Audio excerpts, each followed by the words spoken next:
Voilà, vous gérez une école, mais ce qui vous embête, c'est que jusqu'ici, vous faites votre paye sur Excel. Bien que vous ayez un logiciel de gestion scolaire, ce dernier n'est pas adapté pour réaliser la paye de vos différents salariés, de vos enseignants, de votre personnel administratif. Et vous voilà contraint de réaliser ça sur Excel, de devoir calculer toutes les cotisations avec toutes les erreurs qui vont avec. Je vous montrerai comment, à travers le logiciel de gestion scolaire Scolapp, vous pouvez dorénavant automatiser ce calcul, ces différentes cotisations, la part patronale d'ailleurs, et ensuite vous pourrez éditer votre bulletin de paye que vous remettrez à votre salarié, étant sûr qu'elle ne contient aucune erreur et que tous les calculs sont corrects. On le verra ensemble dans cette vidéo. C'est parti. Alors la gestion de la paye, vous la retrouverez ici dans cette rubrique qui est intitulée gestion de la paye et dans laquelle vous trouverez tous les éléments qui vous aideront à réaliser la paye de votre établissement, la paye de chacun des salariés. Donc ici, la première chose que vous allez faire, c'est de créer d'abord des départements. Donc ici, vous voyez bien que j'ai déjà une liste de départements déjà existantes. Pour créer un département, et ici les départements doivent être le reflet de l'organisation hiérarchique de votre établissement. Ensuite, vous pourrez donc ranger les différents salariés, les enseignants, les membres du personnel administratif, etc. Vous les affectez à des départements. Le département que vous voyez ici, tel que c'est intitulé, ça va être affiché sur le bulletin de paye que recevra le salarié. Donc, pour créer un nouveau département, vous cliquez sur Nouveau département. Vous allez arriver ici. Vous devez fournir information obligatoire, le nom. Vous pouvez également, si vous le souhaitez, fournir une description qui permet à tout utilisateur de savoir un peu le rôle du département au sein de votre école. Lorsque vous avez terminé de créer vos départements, vous aurez ainsi votre liste de départements et ensuite vous pourrez affecter les employés. On va aller cliquer ici sur liste des employés. Vous voyez qu'ici j'en ai déjà créé quelques-uns. Si vous souhaitez créer un nouveau salarié, vous cliquez sur ce bouton nouveau employé et vous arriverez sur cette page où vous pourrez fournir les informations utiles à la gestion de la paye de chaque salarié. On a donc trois cadrans. Le premier, c'est l'identité. Ensuite, vous avez l'administratif et enfin, le contact et les mentions légales. Pour ce qui est de l'identité, vous devez indiquer ici le nom, le prénom, le sexe. Ensuite, vous mettez la date de naissance. Donc ça, c'est pas un champ obligatoire. Néanmoins, ça pourra être utile, notamment pour la détermination de l'âge de départ à la retraite de votre salarié. Ici en dessous, vous avez le statut familial. Ça, c'est un champ important que vous remplirez sur la base éventuelle des documents que vous a fournis votre employé qui justifient de sa situation matrimoniale. Donc, s'il est marié, il pourra par exemple mettre à votre disposition un acte ou un certificat de mariage. S'il est divorcé, un acte de divorce. S'il est veuf, un acte de décès de son conjoint. Alors, ce statut familial, il est important que l'information soit exacte parce que il y a des impôts, notamment l'impôt sur le revenu dans certains pays comme le Gabon, comme la Côte d'Ivoire, qui va être déterminé sur la base du nombre de parts. Et il faut dire que la loi fixe le nombre de parts auquel a droit le salarié en fonction, entre autres, de son statut familial. Donc, si vous vous loupez à ce niveau, le nombre de parts qui va être déterminé par le logiciel va être erroné. Il en va de même du nombre d'enfants. Vous veillerez à inscrire exactement le nombre d'enfants justifié par votre salarié, notamment par des actes de naissance. Ce nombre d'enfants va également rentrer dans le calcul du nombre de parts. Bien sûr, l'impôt sur le revenu ne dépend pas du nombre de parts dans tous les pays, mais dans certains, eh bien, c'est le cas. Par conséquent, il faudrait que cette information soit exacte. Ici, dans la partie administrative, vous avez le numéro de matricule qui est proposé par le logiciel, mais vous pouvez également modifier cette information si vous avez une codification propre à votre établissement. Ici, vous indiquerez la date d'embauche, donc la date à laquelle votre salarié a été embauché. Ici, vous pourrez indiquer le département d'appartenance et là, vous mettrez son compte utilisateur si éventuellement il a un compte utilisateur dans le logiciel. S'il n'en a pas, c'est pas la peine de remplir ce champ. Le tout dernier cadran, c'est celui du contact et des mentions légales, vous mettrez ici son adresse email si elle existe, son numéro de téléphone. C'est utile au cas où, par exemple, on devrait le contacter. Donc, ce serait facile de venir tout simplement sur la page des employés. Vous verrez son contact et vous pourrez donc l'appeler. Ici, vous mettrez le numéro de sécurité sociale. Ça, c'est le numéro d'identification fourni par l'organisme de prévoyance sociale du pays, une sorte de caisse nationale de prévoyance sociale. Vous mettez le numéro qui est donné par cet organisme. Le même numéro va apparaître sur sa fiche ou sur son bulletin de paye. Ici, vous indiquez le pays où se trouve votre salarié. Ça, c'est important parce que le pays que vous allez indiquer ici va être pris en compte pour le calcul des différentes cotisations. Donc, si vous mettez un pays qui n'est pas exact, le calcul ne sera pas correctement fait. Ici, en dernier, vous mettez éventuellement le numéro fiscal s'il existe. Ça, c'est le numéro fourni par la direction des impôts.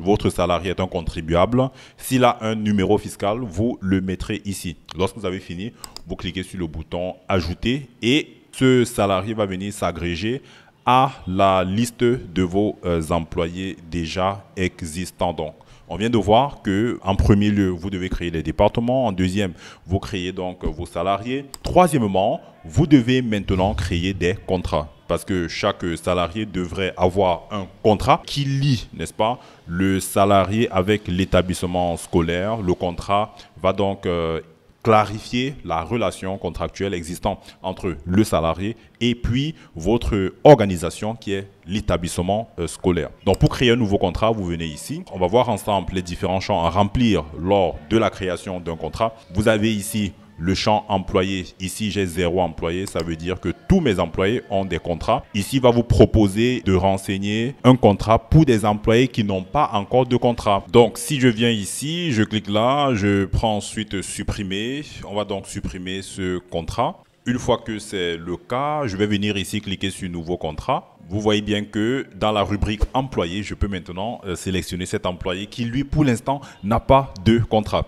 Donc, pour la création d'un contrat, vous allez faire attention à ces différents champs. Le type de contrat, vous choisirez ici un type qui est adapté au contrat que vous avez réellement signé avec votre salarié. Donc, si c'est un contrat à durée indéterminée, vous choisissez l'option contrat permanent. Si c'est un contrat à durée déterminée, par exemple pour 1 an, 2 ans, vous choisissez cette option. Si en revanche, on est sur un contrat basé sur les heures de travail, un contrat au taux horaire, vous choisissez la 3e option. Si c'est un stagiaire qui reçoit un remboursement de frais, vous choisissez la dernière option. Une fois que vous avez terminé avec cette étape, vous pouvez indiquer la date de début du contrat. Là, c'est une information qui est obligatoire. En revanche, la date de fin n'est pas obligatoire, notamment pour les contrats à durée indéterminée. S'agissant du moyen de paiement, c'est celui pour lequel a opté votre salarié. Est-ce que c'est un paiement en espèces? Est-ce que c'est du virement bancaire ou bien du mobile money? Vous indiquerez ici le poste de l'employé. Est-ce que c'est un enseignant? Est-ce que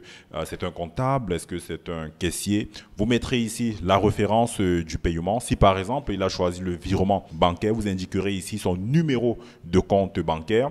Ici en dessous, vous mettrez des notes ou des observations appropriées. Lorsque le contrat il est horaire, vous mettrez le taux horaire. En revanche, si on est sur un contrat basé sur un salaire fixe, vous indiquerez plutôt un salaire de base. Ici en dessous, vous pouvez rajouter d'autres éléments financiers à votre contrat. Je vais choisir par exemple le salarié. En fonction de son pays, on pourra avoir accès à des éléments financiers supplémentaires comme un forfait heure supplémentaire, une prime d'ancienneté, une prime de rendement, une prime de responsabilité, etc. Donc vous indiquerez les éléments financiers supplémentaires de même que le montant correspondant. Une fois que vous avez terminé, vous cliquez sur le bouton enregistrer. Donc voilà, on a pu créer des départements, on a affecté des employés à des départements, on a créé des contrats. Maintenant, on peut réaliser des bulletins de paye. Le bulletin de paye va être adossé sur l'information contractuelle que vous avez enregistrée dans le logiciel. Alors pour enregistrer une nouvelle fiche de paye, vous allez cliquer sur le bouton nouvelle fiche de paye, vous sélectionnez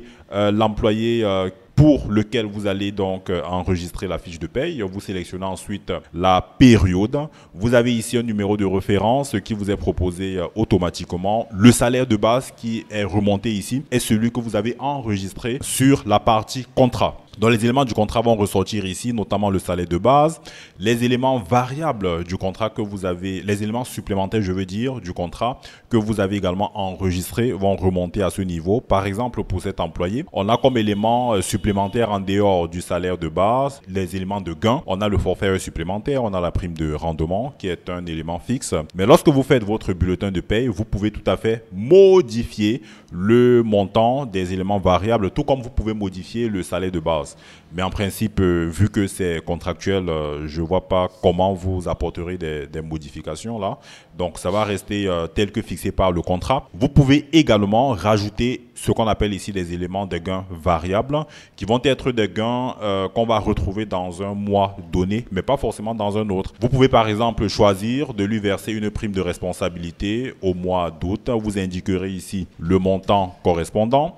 Ensuite, vous allez indiquer dans la partie retenue manuelle les éventuelles retenues qui vont être faites sur son revenu. Il pourrait par exemple s'agir d'un remboursement de prêt, il peut s'agir d'une opposition sur salaire, il peut s'agir de toute autre retenue comme un manquant de caisse pour quelqu'un qui est à un poste de caissier. Vous mettrez donc la rubrique ici, vous mettrez le montant à retenir sur le salaire et vous noterez que cette partie va être calculée automatiquement. Vous allez certainement reconnaître ici les cotisations sociales et les cotisations fiscales du Gabon. Donc, tout va dépendre du pays dans lequel vous avez enregistré votre salarié. Ça va déterminer le calcul des cotisations. On voit bien que notre salarié est exonéré de l'impôt sur le revenu compte tenu de son niveau de revenu. Vous pouvez apercevoir à l'écran le net à payer. Une fois que vous avez terminé avec ça, vous cliquez sous le bouton enregistrer la fiche de paye.